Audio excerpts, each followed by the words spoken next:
అందరికీ నమస్తే.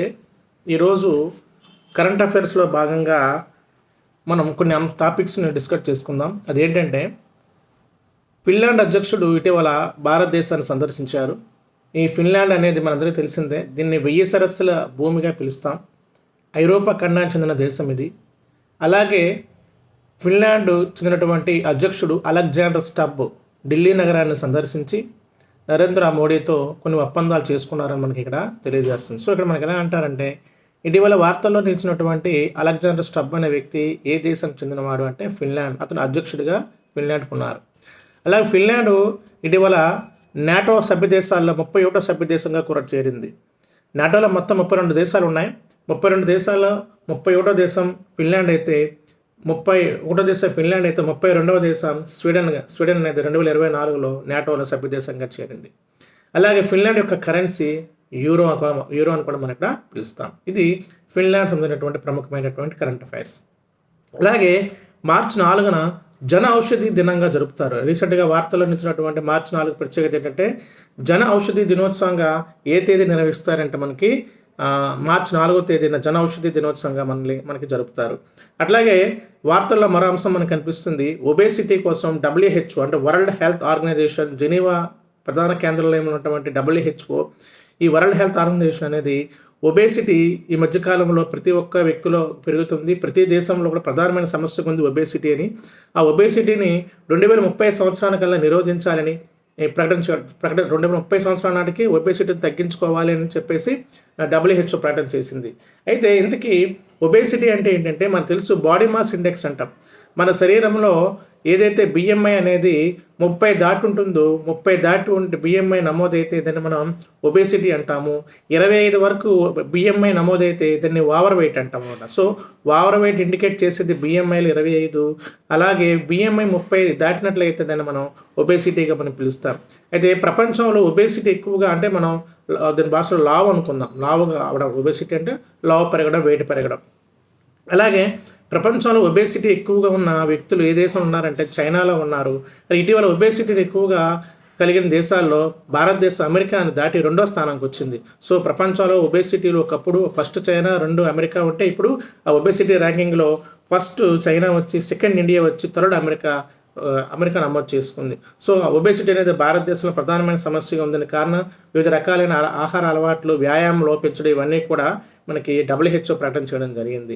ఇది ఒక అంశం మనకి వార్తల్లో కనిపించే ప్రెస్ ఇన్ఫర్మేషన్ బ్యూరో ప్రకటించినటువంటి ప్రముఖమైన అంశంగా చెప్పాలి. తర్వాత మరో పదాన్ని కూడా ప్రకటించింది ప్రెస్ ఇన్ఫర్మేషన్ బ్యూరో. అదేంటంటే గ్రీన్ క్రిమియేషన్.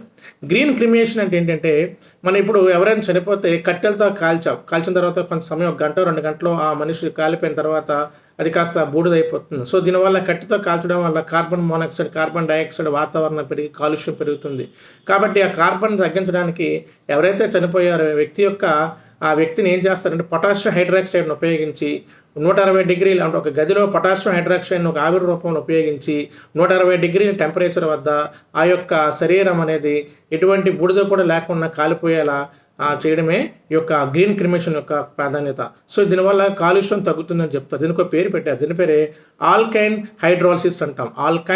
ఆల్కైన్ హైడ్రాలసిస్ అంటే అర్థం ఏంటంటే, పొటాషియం హైడ్రాక్సైడ్ను ఉపయోగించి 160 డిగ్రీల టెంపరేచర్ వద్ద మనుషుల్ని బూడిద చేయడమే. బూడిద కూడా అసలు దొరకదు అనమాట. సో దీనివల్ల కాలుష్యం కూడా తగ్గుతుందని చెప్పేసి చెప్తారు. ఇలా ప్రపంచంలో ఫస్ట్ గ్రీన్ క్రిమేషన్ నమోదు చేసుకున్న దేశం ఏంటంటే స్కాట్లాండ్. ఈ స్కాట్లాండ్ మొదటిసారిగా ఈ పొటాషియం హైడ్రాక్సైడ్ను ఉపయోగించి ఈ ఆల్కైన్ హైడ్రాలసిస్ అనే ప్రక్రియ ద్వారా 160 డిగ్రీల టెంపరేచర్ వద్ద వ్యక్తుల్ని అంటే మరణించిన వ్యక్తుల్ని కాల్చడం లేదా బూడిద చేయడం జరుగుతుందన్నమాట. నెక్స్ట్ మరో అంశం కనిపిస్తుంది. ఆ అంశం ఏంటంటే తిరుమంగై అల్వార్. ఏంటి తిరుమంగై అల్వార్ అంటే, ఒకప్పుడు ఈ తిరుమంగై అల్వార్ అనే మనకు తెలుసు తమిళనాడులో ముఖ్యంగా పల్లవుల కాలం, శైవుల కాలంలో ఎక్కువగా మనకి శైవులు, వైష్ణవులు అనే 2 గ్రూపులు ఉండేవి. విష్ణుమూర్తిని కొలిచే వాళ్ళని శైవులు అంటాము. అలాగే విష్ణుమూర్తిని కొలిచే వాళ్ళని అల్వార్లు అంటారు. శివుని కొలిచే వాళ్ళని నయనార్లు అంటారు. అంటే గురువులు అన్నమాట వీళ్ళు.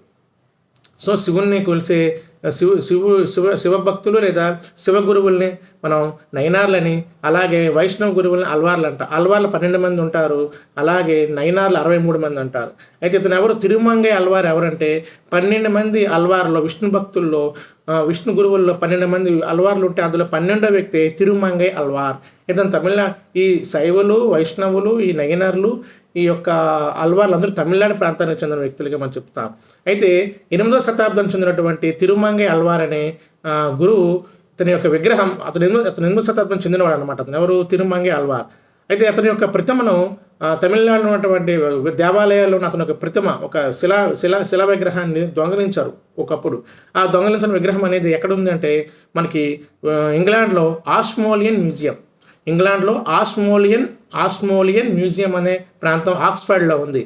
అక్కడ ఆ విగ్రహం ఉంది. అయితే భారతదేశము ముఖ్యంగా ఏం చేసిందంటే తమిళనాడు ప్రభుత్వం, భారత ప్రభుత్వం ఆ విగ్రహం మాదే, ఒకప్పుడు దొంగిలించబడిందని ప్రూఫ్లు ఇవ్వడం వల్ల తిరిగి ఆస్మోలియన్ మ్యూజియం నుండి తిరుమంగై అల్వార్ విగ్రహాన్ని తిరిగి తమిళనాడు ప్రాంతాన్ని తీసుకురావడం జరిగింది. సో ఇది వార్తలు నిలిచినటువంటి ప్రముఖమైన అంశం తిరుమంగై అల్వార్. సో ఈ 12 మంది అల్వార్లో చివరి అల్వార్ ఇతనేని. ఇతను వైష్ణవ భక్తుడు. ఇతని విగ్రహం దొంగిలించబడింది. విగ్రహం కాస్త ఆస్మోలియన్ మ్యూజియం చేరుకుంది ఇంగ్లాండ్లో ఆక్స్ఫర్డ్కి.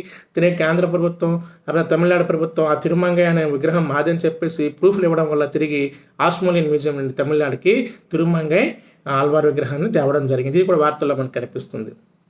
చివరిగా మరో అంశం డార్క్ స్కై పార్క్. ఇది వార్తల్లో కనిపిస్తుంది. డార్క్ స్కై పార్క్ ఇది తమిళనాడులో కొల్లి హిల్స్ అనే ప్రాంతంలో ఏర్పాటు చేస్తున్నారు. కొల్లి హిల్స్ తమిళనాడులో మొదటి డార్క్ స్కై పార్క్. మొత్తంగా దేశం మొత్తం మీదుగా డార్క్ స్కై పార్కులు 2 ఉన్నాయి. ఇది రెండవదిగా చెప్పుకుంటాం. అయితే ఇక్కడ పదం వాడాడు ఏంటంటే ఇంతకీ డార్క్ స్కై పార్కు లేదా దానికే మరో ఇంకోటి దానికి related dark sky reserve. Dark sky park, dark sky park, dark sky reserve, ఈ రెండింటికి తేడా చూసుకుందాం.